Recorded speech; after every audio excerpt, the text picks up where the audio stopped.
Bienvenue sur Life Story, les histoires vraies. Si c'est ta première fois de passer par ici, n'oublie pas de t'abonner, de partager pour agrandir la communauté. Laisse un commentaire pour encourager ceux qui racontent des histoires. Si toi aussi tu veux raconter ton histoire, fais-le sur le numéro WhatsApp plus 237 6 50 25 50 62. Alors, l'histoire se déroule à Douala, dans le quartier Cité des Palmiers. Voilà. Donc, c'est une histoire que je suis venue vivre toujours pendant les vacances. À l'époque, j'habitais à Ndokpassi 3, là-bas, vers Seplan, ceux qui connaissent. Et je venais en vacances, ma maman habitait juste en face du collège. Et on venait en vacances et tout, on partait vendre. Et ma maman travaillait au commissariat du marché des Cités des Palmiers là-bas. Et comme toujours, on dit que les amis qu'on rencontre, c'est dehors, il faut faire attention. J'avais donc rencontré une fille avec qui je vendais. Elle maintenant aussi, elle avait une autre copine. Donc comme on dit la copine à ma copine, c'est ma copine. Voilà comment la copine à ma copine, alors, elle était un peu le genre de fille très influençable. Tu sais, les filles que quand quelqu'un lui dit quelque chose, elle veut la validation des gens. Et elle voulait le mariage. Comme on dit chez nous, les filles et tout, on aime trop le mariage, c'est vrai aussi. C'est-à-dire, nous, on veut seulement qu'on dise que madame a tango, madame a débat, madame ceci. Donc, elle voulait le mariage. Ce qui fait qu'elle faisait tout. Elle cherchait les gars, elle cherchait partout. Elle était vraiment mariage à tout prix. C'est comme ça, donc, comme on vendait tout le temps, on partait souvent au marché de famille. Et là-bas, il y avait les filles qui partageaient les prospects des nouvelles églises. Jésus revient demain là. Quand les églises ont commencé à s'ouvrir au pays, là, les années 2010-2011, là, à l'époque, tu as les sombas chauffés encore fort comme ça. C'est comme ça donc que la fille, un jour en rentrant du marché, elle prend un prospect que les filles là partageaient qu'il y a une nouvelle maison d'église qu'on a ouvert là-bas, derrière le marché. Là-bas, quand tu pars, tu pries, le pasteur va te faire, tu vas voir ton mari et tout. Elle vient donc, elle nous dit que, oh, comme vous voyez là, je vais un peu aller voir là-bas vendredi prochain et tout. Est-ce que vous voulez venir? Moi, je dis, non, maman, il faut partir, mais pas avec moi. C'est comme ça que la fille commence donc à aller là-bas. Nous, on est toujours en train de voir. On voit que 2 vendredis comme ça, elle est partie là-bas. Après, le 3e vendredi, on lui demande que, mais tu pars même où comme ça? C'est là qu'elle commence à nous raconter que, comme vous voyez là-bas c'est bien, on prie. Et ils m'ont même dit que je dois éviter de marcher avec certaines personnes. Donc, si vous ne me voyez plus marcher avec vous, c'est que voilà, je choisis ma voie, je préfère vraiment me retirer de tout, concentrer ma vie au pasteur, à l'église et tout. Je dis, maman, ton église là même, c'est quel genre d'église? Elle dit que non, il faut venir, on va vous délivrer parce que vous êtes encore des mondaines et tout. Je dis, ok, moi j'aime les choses comme ça là. Donc, je vais aussi aller voir.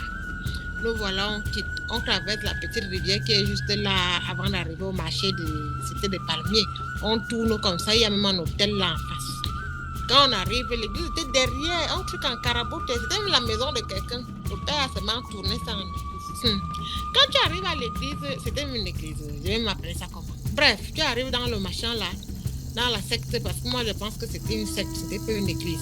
Comme il te dit là, il y avait un gros seau. Tu vois les seaux de 15 litres là où on met l'eau dedans quand il pleut là, non. C'était devant la porte. Je vois d'abord le seau est placé au milieu de la porte. Donc quand tu viens, tu dois écarter tes pieds comme ça. Tu passes le seau, tu passes au milieu. Tu vois un peu. J'ai dit, hey, dis, c'est quoi ça? C'est-à-dire, moi, je ne connais pas moi l'ocre. Et quand tu traverses, on te dit, il y a quelqu'un qui te montre ce que tu dois faire avant d'entrer. Il dit que quand tu fais comme ça, c'est pour laisser les mauvais esprits dehors. Je dis, oh, chez moi, ça a commencé. Je viens comme ça là. Je passe aussi comme ils ont dit qu'on doit passer, non. Je passe. Quand je passe, je regarde en bas dans le seau. Je vois qu'il n'y a rien dans le seau. Je dis, ok. Pourquoi nous fallait passer dans un seau vide? Ah, ma curiosité s'arrête là. J'entre dans l'église. Je vois les gens sont assis, les autres prient à genoux et tout. Je passe, je m'assois même au Shabbat comme les gens qui sont au Shabbat là. Donc, c'est comme ça, je m'assois au Shabbat, je me mets à regarder l'église et tout. À un moment donné, le pasteur, ou je ne sais pas comment on les appelle, il commence à faire la langue, comme ils disent, il parle en langue. Tu vois, les gens se lèvent, ils se dirigent vers la sortie où il y avait le seau DMG. Elles ont commencé à cracher. Tu sais, comme les femmes enceintes font souvent la... Elles font un truc là que... Comme si elles grattent leur gorge, après elles crachent dans le seau. Tout le monde a commencé à cracher dans le seau qui était devant la porte. Comme si c'était la maternité que tout le monde a envie de vomir. Même les hommes.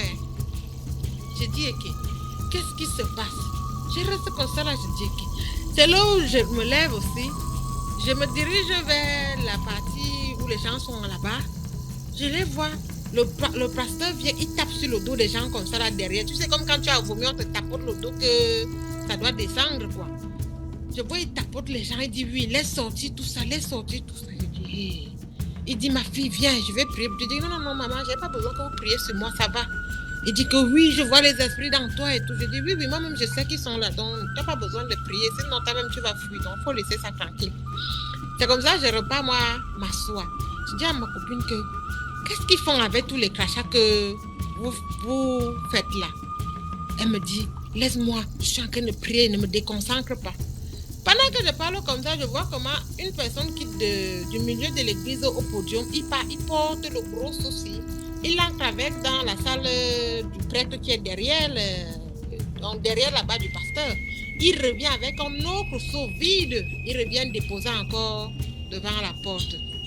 La fesse là, je dis, maman, mieux je sors de la fesse là, je rentre chez moi parce que l'autre-ci, je ne connais pas moi la version. C'est comme ça que je me lève et dis à ma copine que maman, maman, c'est peu vers ce je pars. Ça dit que moi, je suis plus là-haut, je pars, ma chérie. Elle me dit, oui, il faut partir. D'abord, même que tu n'es pas un tchou. Je dis, ok, je ne suis pas simple, je sais, donc mieux je pars. Parce que l'autre, ce n'est pas mon niveau. Je me lève, moi, je sors, je pars. La fille est restée là-bas, faire ses prières et tout. 2 semaines après ça, donc presque 1 mois et demi qu'elle était déjà dans la secte là, l'autre copine qui me l'avait présentée, elle me dit que maman, tu as même encore vu, et moi, tu as encore vu la fille là. Maintenant, elle marche seulement avec les gens de l'église, elle ne vend même plus au marché et elle a déménagé de chez elle, sa maman la cherche, personne ne sait plus, elle habite maintenant là-bas avec le pasteur, elle est allée s'installer là-bas. C'est comme ça que ma fille, j'ai dit à la fille là que l'église de la fille, il faut qu'on aille dire à sa famille qu'elle est là-bas. Quand on quitte maintenant, un jour après avoir fait les achats, on part là-bas, je vois sa maman, parce que sa maman était une fille de... On colbit sonne vers le Bouri, à le Bouri. Là-bas derrière, quand tu veux partir vers chez nous, les étonnes. C'est comme ça qu'on part voir sa mère, on dit, ah maman, ta fille est là-bas dans le nouvel machin, les nouvelles sectes là. Est-ce que tu connais même tout et tout? Il faut aller la récupérer parce que ce que moi j'ai vu là-bas, c'est un truc de secte, soit franc-maçon, soit Illuminati, quelque chose comme ça. Parce qu'on collecte leur crachat et tu ne sais même pas ce qu'ils collectent d'autres. C'est comme ça que la maman là se lève un jour qu'elle appelle ses fils, ses neveux et tout qui vont aller récupérer sa fille à l'église. Quand elle arrive là-bas à l'église, sa fille les renie, les appelle sorcières et tout. Elle insulte sa maman, elle dit que tu es une sorcière. Mon pasteur a dit, sa maman dit, ok maman, je ne suis plus moi là, je laisse. Sa maman est revenue. Je dis que ça n'a même pas fait 2 semaines après. Non, 2 semaines. Même 8 jours par là, maximum 10 jours. Sa fille a commencé à devenir folle dans le marché là-bas. Et le pasteur ou bien le sorcier du culte là, dans leur secte là, l'église a déménagé comme si on avait claqué les doigts comme ça. C'est-à-dire que c'était au marché, derrière le marché de la Cité des Palmières. Tu descendais juste un peu comme ça là. Tu voyais le truc là.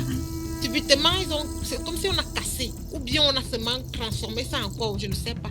Quand on est reparti là-bas pour voir, il n'y avait plus. C'est comme ça qu'on se met maintenant à chercher notre copine.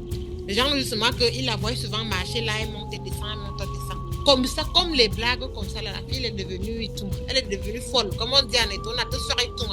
Elle a piqué la folie. Elle a 2 soirs et tout. C'est comme ça que la fille devient folle. Ça, les gens viennent maintenant, on la ramasse. on la ramène là-bas au village pour voir ce qui se passe. Et là, on dit que leur église, là, c'était une secte d'église, qu'on prenait seulement l'esprit des gens pour aller les faire travailler dans l'autre côté. Et comme ce sont des gens faibles d'esprit, c'est comme ça qu'on les malaxait. Et là-bas, ce n'est pas seulement les crachats qu'on a pris, on a même pris leurs serviettes hygiéniques pour les femmes. C'est-à-dire que quand elles étaient en période, on leur disait que voici les serviettes que vous devez utiliser, vous jetez tout ça ici. Donc elles mettaient tout ce qu'elles utilisaient dans le même sac. Et le prêtre et ses alcooliques, du moins le pasteur, je ne sais même pas comment on va appeler ça, il récupérait tout ça, il partait avec. Et c'est comme ça qu'il faisait les choses là-bas et tout. Après, il est parti. Et après, l'histoire est venue que c'était un pasteur qui venait du Nigeria. Il était juste venu ouvrir son truc là pour une période de temps. Il a fait son forfait, il a déménagé, il est parti ailleurs. L'église là est finie comme ça. C'est-à-dire, je ne sais pas si ça s'est détruit, si ça a disparu, si ça s'est cassé. Mais quand tu passais encore là-bas, tu disais qu'il y avait souvent rassemblement de plus de 100 personnes, 200 personnes ici, là, tu disais que non, il n'y avait pas.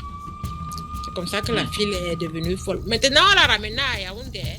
De temps en temps, elle est là-bas. Quand elle marche là-bas, partout. Elle est folle maintenant. On n'a plus rien fait. Elle est comme ça. Elle marche là-bas. Quand elle est partout, et te tape partout là-bas. C'est comme ça. Merci de nous avoir envoyé ton histoire. Lâche un pouce bleu et abonne-toi.